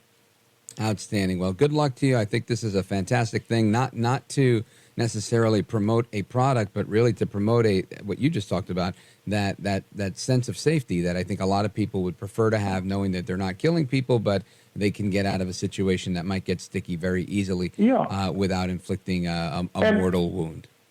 And look, in this day and age, people are afraid, but they're also fed up with gun violence. And I say a lot of times, Byrna is the antidote to the epidemic of gun violence. And every time somebody is carrying a non-lethal self-defense weapon instead of a lethal self-defense weapon, they are potentially saving a life. Really well put. Folks, Bryan Ganz, President and CEO of Byrna Technologies. Now, I guess my last question for you, is Byrna a play on Bryan, or how does that come about? Yeah, it is a play on Bryan. It's an anagram of my name. When we invented it, we said we want it to be a burner. Yeah, it sounds like burner. Because it burns. But we're from Boston, so we don't say Byrna. We say it's a Byrna. It's a Byrna. Love that. We should have started with that. That was so funny. All right, folks, get your Byrna. I love it. Bryan Exactly. Ganz, thank you for being here, brother. You're a gentleman and a patriot. I appreciate it. Rich, thank you very, very much. I really enjoyed it. You bet. All right, folks, your calls and more coming up straight ahead. Plus, at the top of the hour, we've got Open Phone America, where you get to weigh in on everything. And, man, we've got a lot to discuss tonight. We got to pack it in. So if you're planning on calling, call in quick because I've got plenty to say. Don't go anywhere. I'm Rich Valdez. This is America at Night with Rich Valdez. Call now, 833-4-VALDEZ. That's 833-482-5337. 833-4-VALDEZ. That's Valdez with an S.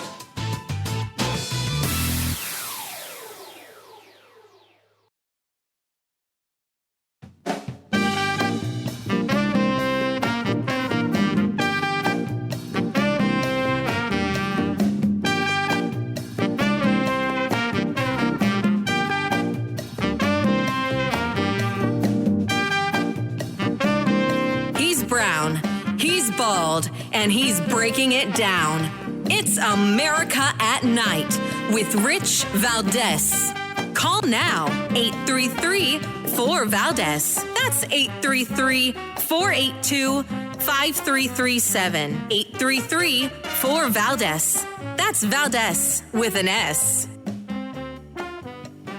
So 2 illegal immigrants in New York City, including one of them that was charged in a sex assault crime 4 months ago, raped a woman at knife point and then beat her boyfriend as it was happening. That happened in Coney Island today. And this is just crazy. Again, one of them was released from jail less than 2 months ago after sexually assaulting a different woman at a city-funded shelter. And I've got to tell you, I've never heard of so much rape going on. People want to say that I'm selectively picking the migrants for raping, but who does this? Who comes? Let me go to another country for a better opportunity and start raping their women. That's what you do when you're at war with somebody, right? That's what Hamas did to Israel. That's absolute insanity. But Daniel Davon Bonilla, 24 years old, of Nicaragua, they're communists there, allegedly grabbed a 46-year-old woman and threw her to the ground before raping her while holding a knife to her throat on Sunday. I'm sorry, this happened last night at 9 p.m. under the Riegelman Boardwalk, cops said. And again, his alleged accomplice, Mexican immigrant Leovando Moreno, 37 years old, accused of striking the woman's 34-year-old boyfriend with a pipe when he tried to stop the vicious assault. So just imagine that. Right? Talk about needing a burner. These guys come, you hit them in the face with the pepper, or like the other guy said, the rubber bullet, stun them and then hit them with the pepper. That give you enough time to get out of there and leave them on the ground, choking, crying, and gasping for breath. Anyway, let's see. It's going to be tight here, but let's go to Margaret calling us from Chicago, WLS. Quickly, go right ahead. Hi, Rich. How are you? I just have a quick question. With the Berna, the question is, would it put you in a precarious situation where you pull out a Berna weapon, but the person then sees that as looking like a 9mm handgun, and they inadvertently pull out what is actually a 9mm handgun, and you end up being fatally shot or wounded by someone well, I don't who think thinks that would be the you case, pulled a weapon only on them. because typically if you're pulling this thing out, it's with the intention of using it. Now, they may stop and you may not have to use it, but if they stop and retreat, super. If you see them fidgeting and going for a gun, pull the trigger 3, 4, 5 times. Do what you got to do and get out of there. That's the whole point. I mean, you could get away from somebody with a gun, even with a can of mace. So I think just you don't have to be as close with a burner. So that's why, and you get all that stopping power with the CO2 cartridge shooting it. So I think you're okay. But yeah, whoever's quicker to the draw is going to win. Thanks, Margaret. Folks, I'm Rich Valdez coming right back. Open Phone America.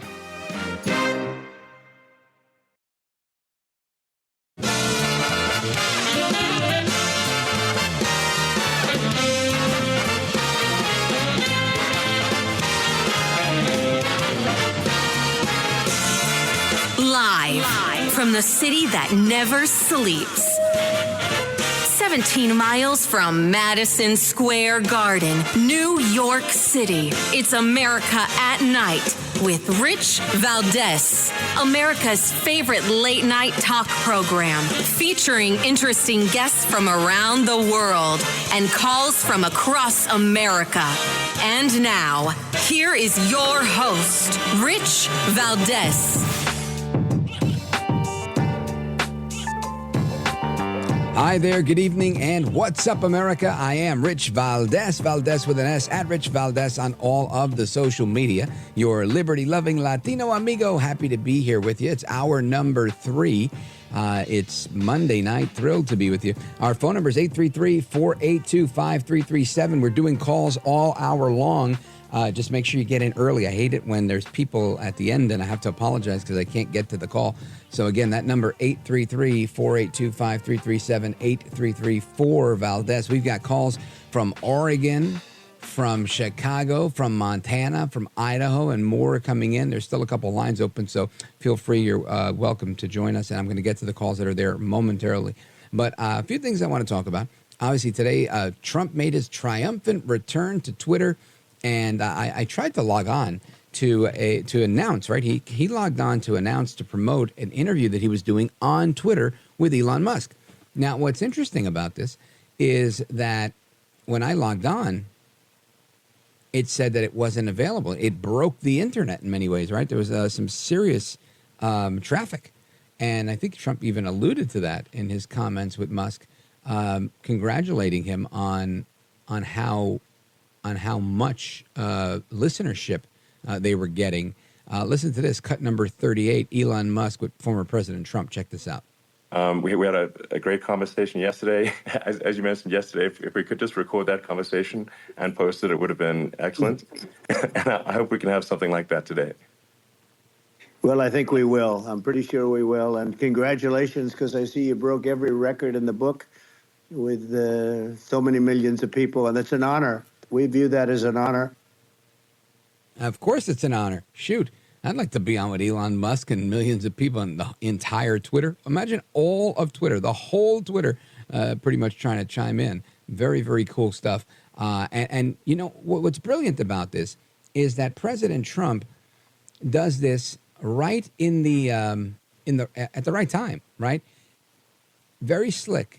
Very, I don't want to say slick, 'cause that sounds like I'm saying he's sly, he's trying to outfox somebody. That's not really it. But what happens here is Kamala Harris has been using social media for her campaign and for her benefit. Because she is, in effect, she's definitely creating this movement of social media people to gravitate towards her campaign, to try to make it seem like this is a very robust campaign. But I want you to listen to what she recently said. Listen to this. The size of Harris's crowds. Oh, give me a break. Listen, I had 107,000 people in New Jersey. You didn't report it. I'm so glad you asked. What did she have yesterday? 2,000 people? If I ever had 2,000 people, you'd say my campaign is finished. It's so dishonest, the press. And here's a great example. I had in Michigan recently 25,000 people, and 25,000 people we just couldn't get them in.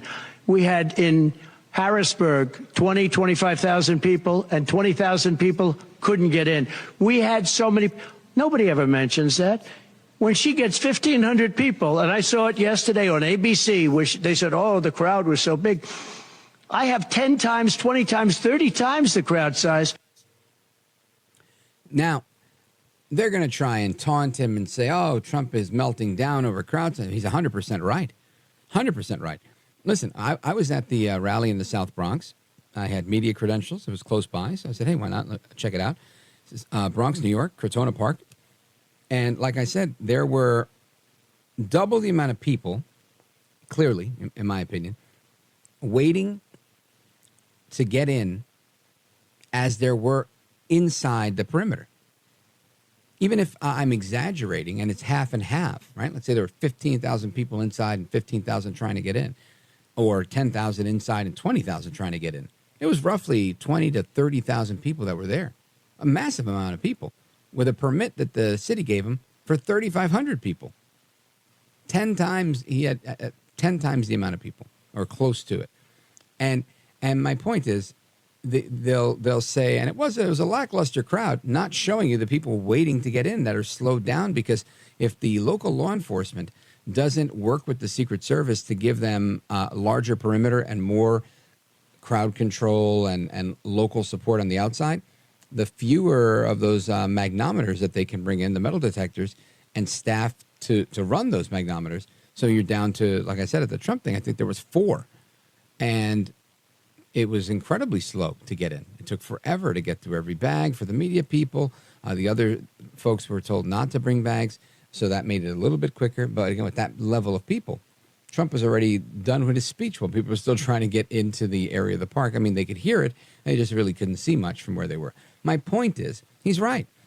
She's making, I'm glad that she's got more people than Biden. Good for her. More people engaged in the political process. Fantastic. Love it. I really do. I want to see, I don't want everybody in America to be a conservative. I think you need the balance. You need the conversation. That's how good ideas happen.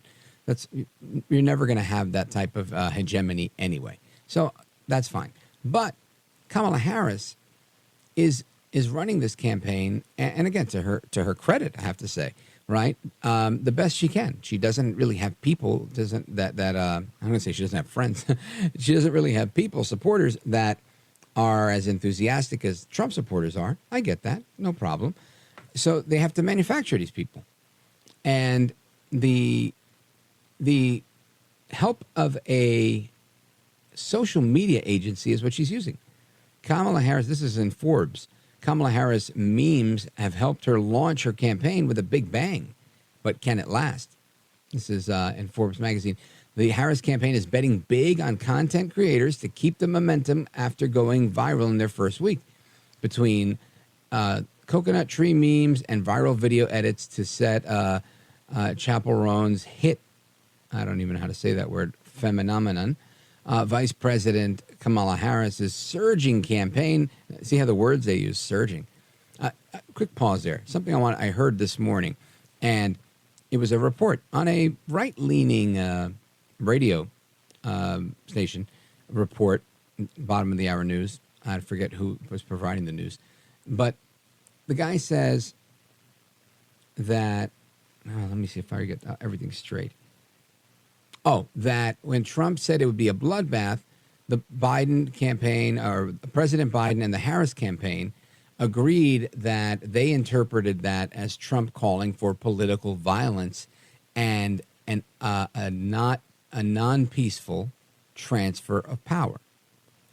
And again, I don't think it meant that, but they thought it meant that. And I thought to myself, how would they report that if it were Trump, that if it was the other way around? And I thought they would say that when Trump says it, they would say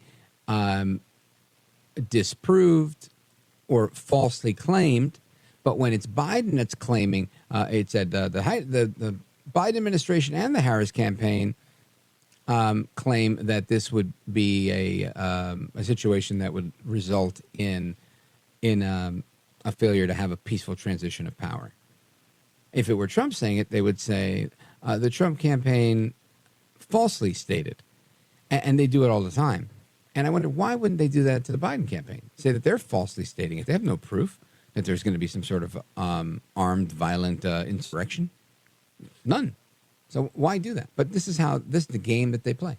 Anyway, so they've got these memes, and her social media accounts racked up 70 million engagements the week afterwards. Why? Because they are urging this social media company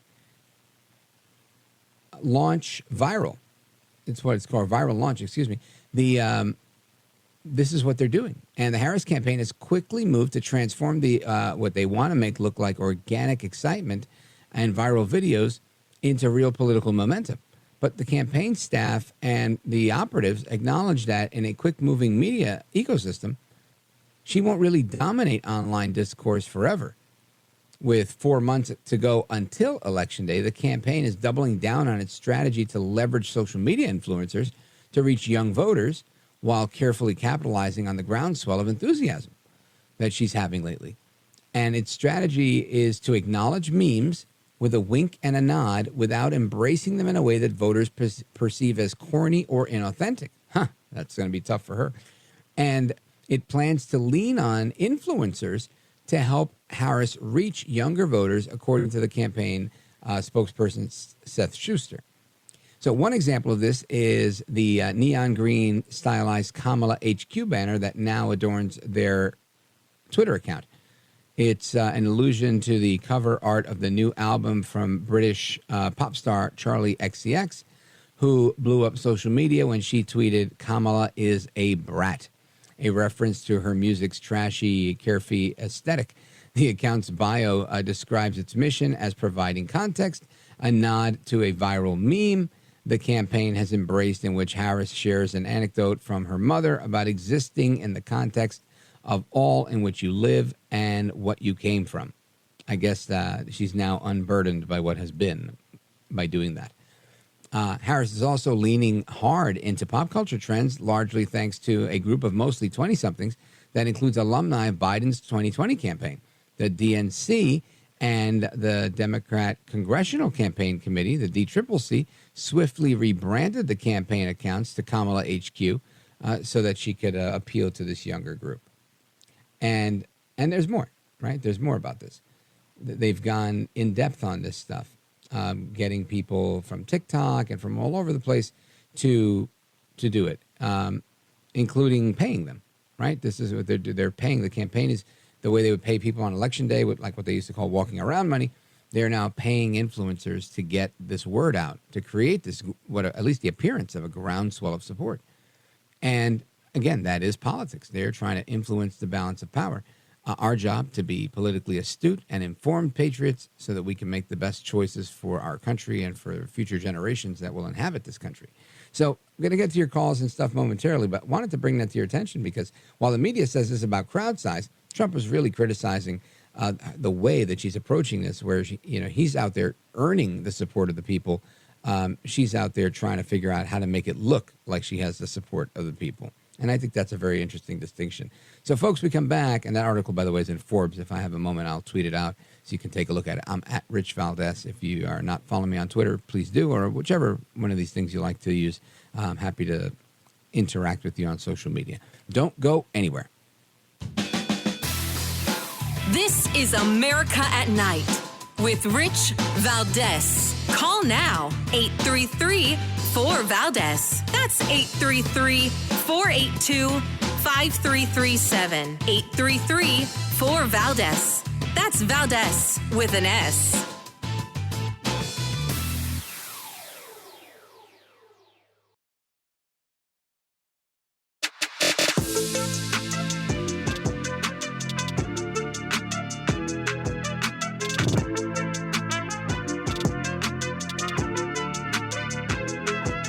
Now, 833-4-VALDEZ. That's 833-482-5337. 833-4-VALDEZ. That's Valdez with an S. All right, amigos, to the phones we go. Our phone number, 833-482-5337. 833-4-VALDEZ. And I want to go to the Windy City, Chicago. Busy night for the Windy City tonight. WLS. Let's go to William, calling from Chicago, Illinois. William, you're on with Rich Valdez. Welcome. Hey, good evening, Rich. Quick question. Are you guys with Cumulus? Yeah, of course. Oh, good. That's been part of the family. I just wanted to say thank you and welcome to WLS. Thank you. That. Amen to that, brother. Happy to be here. Yeah. The other question I got for you is, what are they going to do with these 15 million illegals that are coming in that Biden's probably going to get to register to vote? See, that's where I'm going with this, please. Sure. Well, obviously, this is going to present a problem. I think there's two ways of looking at this, and nobody knows, right? There's no crystal ball, but I think, I guess there's three ways of looking at it. The first way is that some of them are going to register to vote, and they're going to vote for the Democrats. Second way of looking at it is many of them, in large part up until recently, like I'd say this last year, but for the last 2.5 years, these were Hispanics, right? These were people coming from Nicaragua and Honduras and all over the place. And Hispanics, by and large, have voted Democrat, but also, by and large, tend to lean conservative. So I think there's a good portion of that. So also larger family size, family values, very different from most other voters. It's still not uncommon to see 3 and 4 children in a Hispanic family as opposed to just about anybody else. So I think all of those things don't bode well for the party that embraces abortion and higher taxes and turning your daughter into your son and your son into your daughter, especially when there is some machista dad in the house. So I think these things all eventually blow up in their face one way or the other with that particular group, my thought. And the third way of looking at this is that some portion of them don't care to vote and don't really care to do anything but work in America, in the United States, earn a living, and then be able to send some of that money back home so they can support their families, because sometimes they come here without their family, or they have an ill because they don't have health care where they live. They have to provide private medical care, and they have to pay for that in cash. So it's a tough situation for a lot of people in a lot of South American, Central American, Hispanic countries.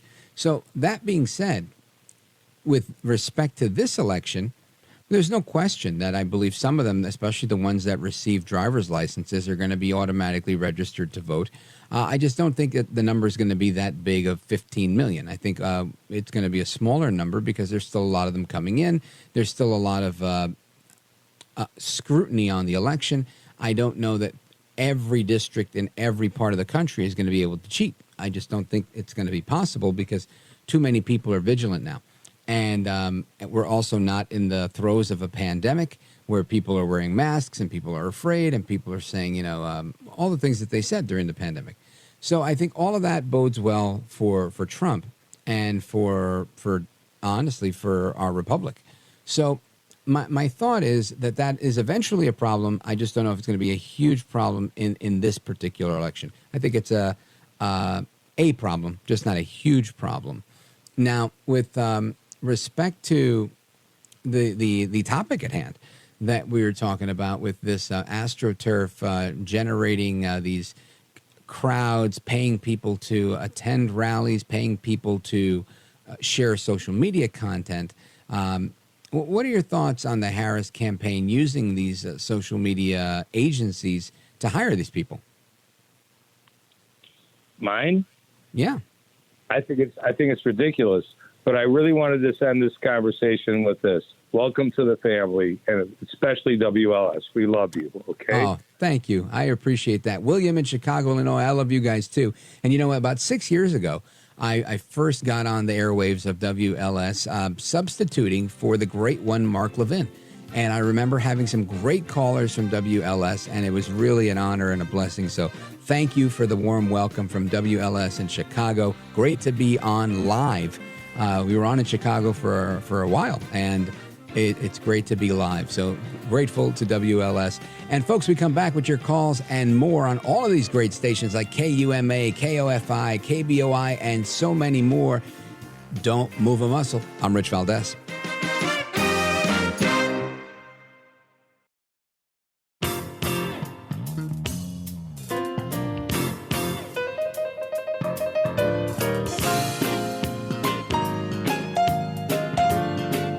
Call now, 833-4-VALDEZ. That's 833-482-5337. 833-4-VALDEZ. That's Valdez with an S. The thing that they really is making them angry is what Kamala and Biden have allowed to happen to the economy. It's a disaster with inflation. The inflation, it doesn't matter what you make. The inflation is eating you alive. If you're a worker or if you're just a middle income person, you can't afford. 4 years ago, 5 years ago, people were saving a lot of money.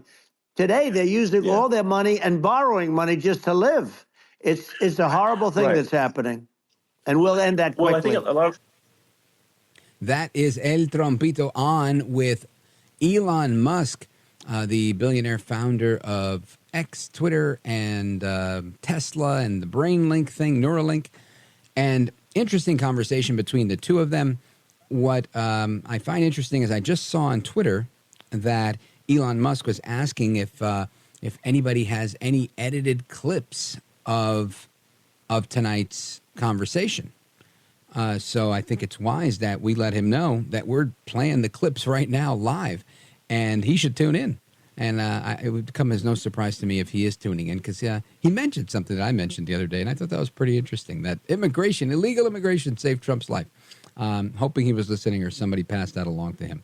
Anyway, I want to continue with your calls and more as we go through this evening. We got calls from Ohio, WNIR, Arizona, listening to richvaldez.com, and more. Let us go to the aforementioned Arizona and check in with Pat. Pat, go right ahead. Hey, Rich. You know what? Last 3 days, I've been watching clips on YouTube and all the other social medias of Harris's rallies. And now I understand why it looks like there's people there. It's almost comedian-like. They're using big curtains to cover up empty parts of the arena. They're having bands and music there, and they get to, if they stay for the rally, they get to listen to music for free. I mean, it's like, don't mess with the guy behind the curtain, because we don't know who he is. And I'll tell you, I've talked to a lot of my Democratic friends I have across this country, and they're all very upset about the choice of Harris and Wise. And some do think they may be replaced before the Democratic convention, or after it, or during it, because they think they're replaceable, because a lot of Democrats don't like them. They don't like her, period. And he's not a very likable guy, and that's maybe the reason why he got picked, was because he is not likable. He's done some pretty shady things in his governorship of Minnesota, and then he served honorably. I mean, the man was. I have an uncle who was a sergeant major in the Marine Corps, and I know a little bit about this. His whole thing, and he didn't finish what he was supposed to, finish to become a commander major, but why he served honorably for 24 years in the National Guard. I mean, why should he embellish it? It seems like, I don't know, it's very hokey. Maybe he's kind of ashamed of himself. Who knows? But the whole thing is falling apart. And I'm just a little leery of what they may do when they know they're not going to win. They don't care about us. And I want your opinion. Do you think that these people care about us, and what do you think they may do to us?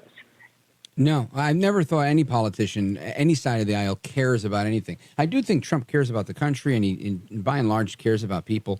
I really do. Otherwise, it would have been so much easier for him to live his life without doing all of this. But I will say, and the reason I think that is because I largely believe that the majority of people involved in politics are not there for the right reason. I believe the majority are there for their own benefit and to advance a particular agenda. And there's a small minority that are people that want to change the world. They want to see things better. They don't care about what happens to them. They want to leave this country better for their children.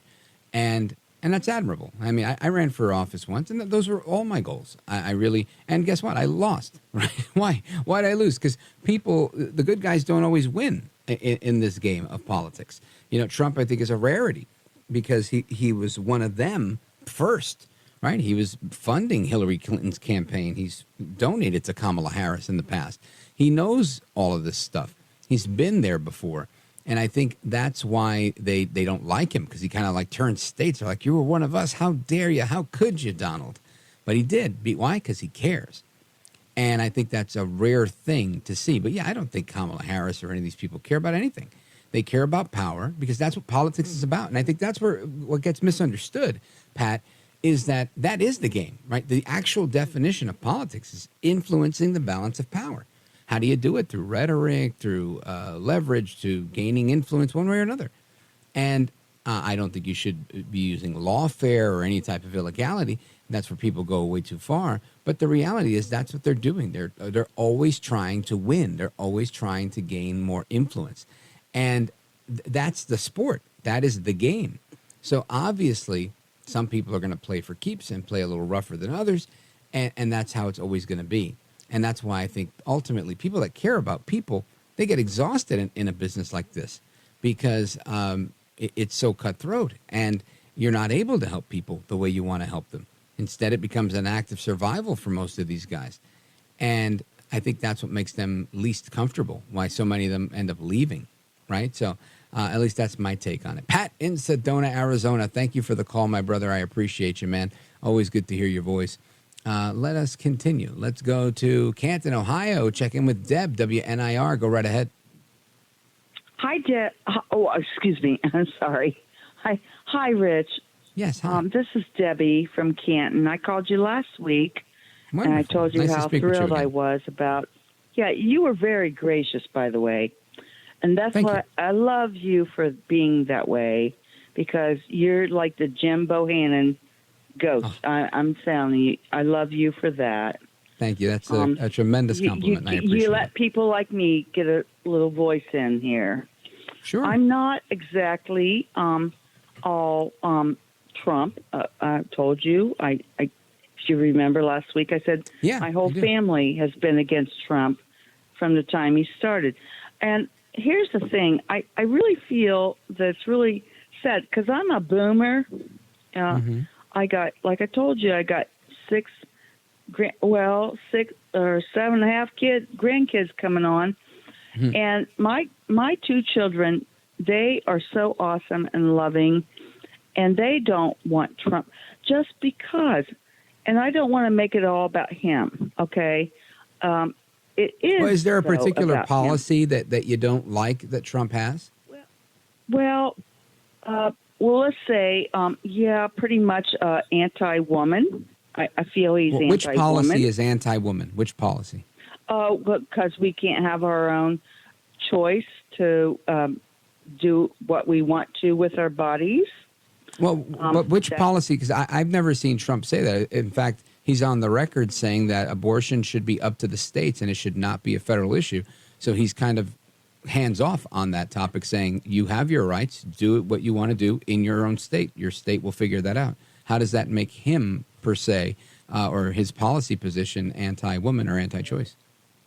Yeah, in Ohio, where I live, we turned out headstrong, very strong about But I'm saying, women's is Trump choice. the That's governor really of great. Ohio?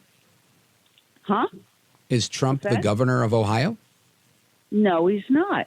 Right. So then you have to No. take that up with your governor. Trump has nothing That's to do right. with your voting, your I'm abortion really rights. happy with what Ohio did. I'm proud of Ohio for standing up for women's rights. They did. They came out. Right. So I'm saying let's strong. zero in. You said you didn't like his policy on abortion, but his policy is I'm not getting involved in abortion.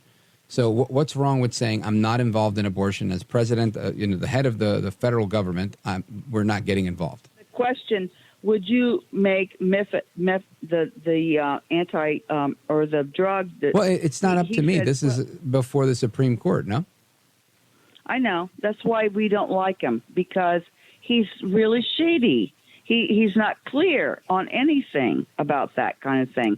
You know what I He's think, kinda Debbie? I think on these issues, I think Trump is extremely liberal on these issues, honestly, with this stuff. I think he's pro-choice. He doesn't want, he favors life.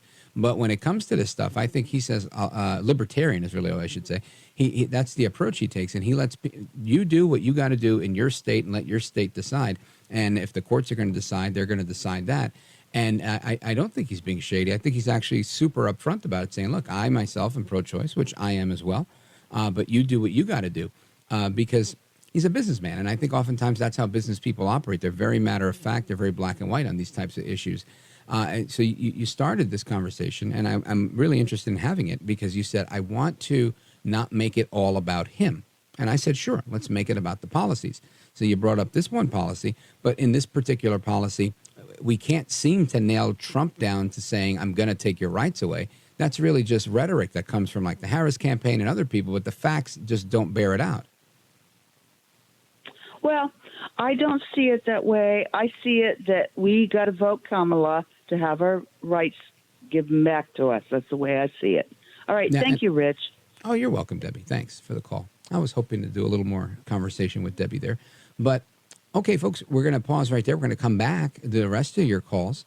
And let's see. We got Montana, Ohio. What else we got? Oregon. Coming your way. Don't go anywhere. I'm Rich Valdez. This is America at Night with Rich Valdez.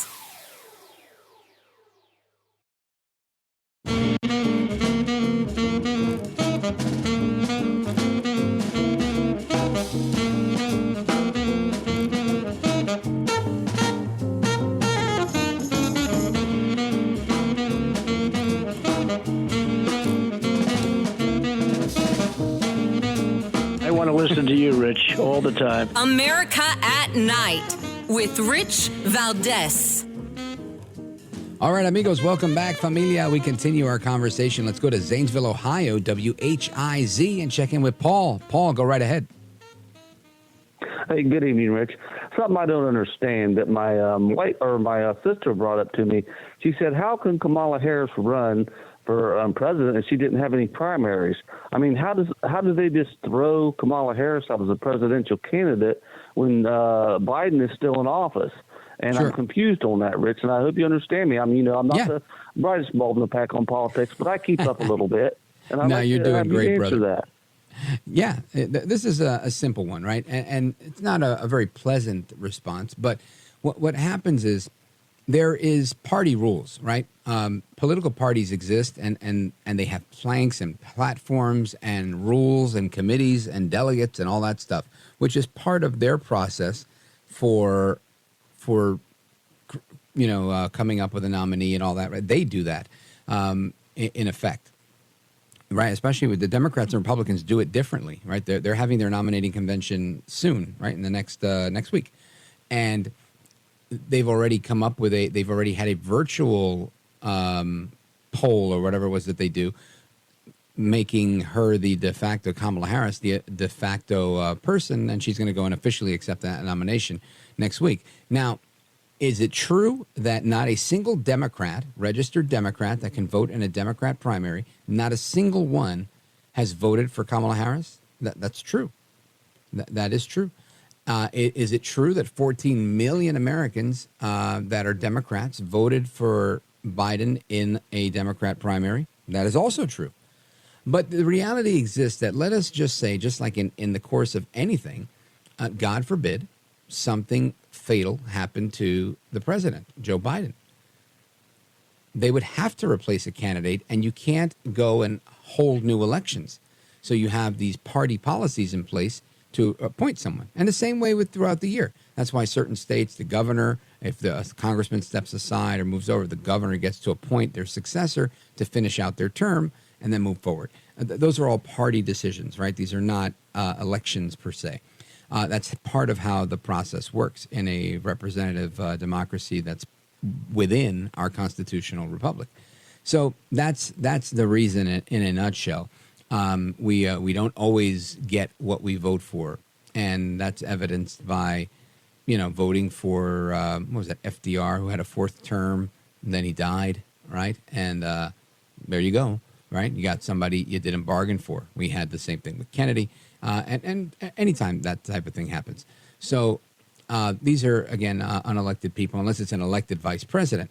But that's, in effect, what happens. Somebody gets appointed to finish out the term. So here she was the de facto person. The delegates, in fact, voted for her, and not who the people voted for in the primary. Definitely a switcheroo.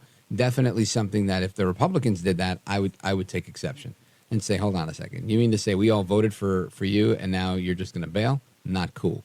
But that's exactly what they did, and they seem to be very happy about it. I mean, there's a reason they're Democrats, right? They like the way that works, and that's okay, right? I think most conservatives tend to like the Constitution, so they like the way that works, and they feel, liberty is a big thing, and nothing wrong with that. And I think there's a lot of Democrats that could do away with liberty, that would would like to see America redone, rebuilt, America 2.0. They're not happy with the America that we have. Whereas I think so many conservatives want to conserve those values that we have right now and even go back to the way things were, or at least relying on our founding documents and what the founders had in mind, original intent, if you will. So I think that's part of the difference in the philosophy between these two movements. And that's why I fall where I fall, on the conservative side. Paul in Zanesville, WHIZ, thank you for your call. Can I do one more, or do I have to go? Count Delacula. All right, let's go to Frank in Evergreen, Montana, KOFI. Go right ahead.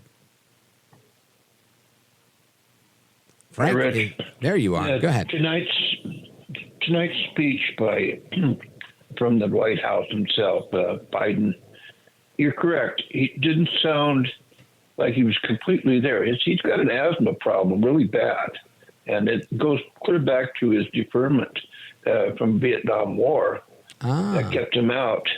But now, today, when we look at the situation, he's unfit to be commander-in-chief because of that same asthma. Wow, I didn't think about that. I don't know that I would agree with that, because I think it's a civilian job and he couldn't serve in the military. But I think you can be commander-in-chief with an asthma pump. But I could be wrong. Frank in Evergreen, Montana, thank you for your call, my friend. KOFI, got to take a pause here. We're coming right back with the rest of your calls. Don't go anywhere. This is America at Night with Rich Valdez.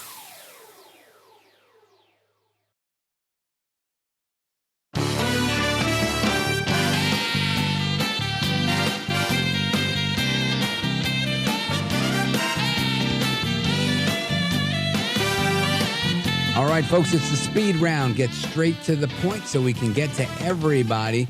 Let's start with Linda, Albany, New York, WDGJ. Go right ahead, New York in the building. Oh, thanks for taking my call. I don't think it's right that taxpayers, because it makes us accessory to murders, have to pay for so many abortions for women. There should be 100%. A limit on it. You're right. It's an excellent point. Taxpayer-funded abortion should always be illegal, right? The government shouldn't be involved in that, to say the least. And I think when they had the Supreme Court ruling recently, they were freaking out. They were saying, "Oh, how are we going to do it for the Army?" And they were trying to figure out how to do things. Render unto Caesar what is Caesar's. Let's obey the law of the land. Good call, Linda. I appreciate it. Shout out to New York, WDGJ. Let us continue. Let's go to PJ very quickly, straight to the point. Greeley, Colorado. Go right ahead. Yes, thank you for taking my call. See. I just first of all, thank you for the show also. All right, thank you. We're going to run out of time. You bet. I'm a Trump supporter, and I want to see the border sealed. And the reason I say that is, first and foremost, I don't want to see the Native Americans lose their land. Okay. Well, thank you for that. I appreciate it. Let's go to Michael, Pendleton, Oregon, KUMA. Go right ahead. Yeah, Rich, good talking to you. Of course, I always have a comment on Ukraine with my girlfriend over there. Rich, do you feel with this invasion into Russia, will this risk NATO troops getting involved in that conflict?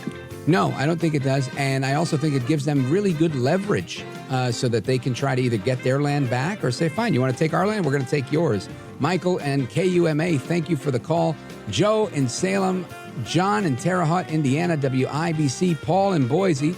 I can't get to you tonight, but big shout out to all of you guys. Folks, I'm Rich Valdez. Hasta la próxima. Take care. Good night and God bless.